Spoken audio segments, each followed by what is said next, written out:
I don't want to talk too much about the trades and how they were executed, but I wanted to mostly talk about expectations. There were two instruments that were on my list this morning, the DJ30 and the NASDAQ. Because of the way that my setup is, I expected to be able to make a decent amount of money off of either of these setups, one or the other, seeing whichever one was the one that I decided to take. Both of them did not give me anything actually. Both of them initially took money from me that I was able to get back by the end of the session.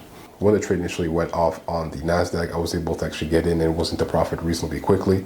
I didn't seem like I had any reason to try to stop the trade from going to its destination while I was expecting it to go fairly far, maybe all the way to the low of the previous day. When I was in profit, the price sharply reversed and stopped me out at a loss. Both setups had a lot of potential and potentially could have traded all the way to the end of the day, but decided to either not give me an opportunity to be able to get in initially, or once I got in, reverse and stop me out and move in a very choppy manner until the end of the day.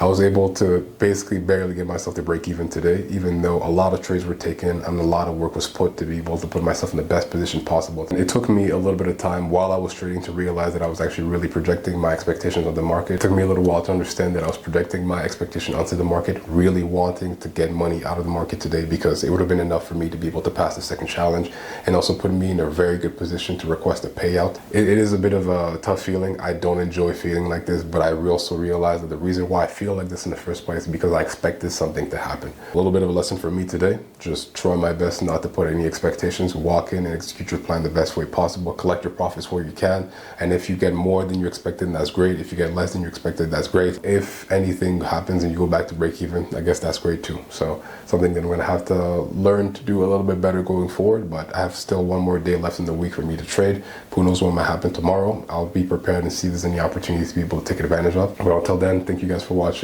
and potentially see you tomorrow.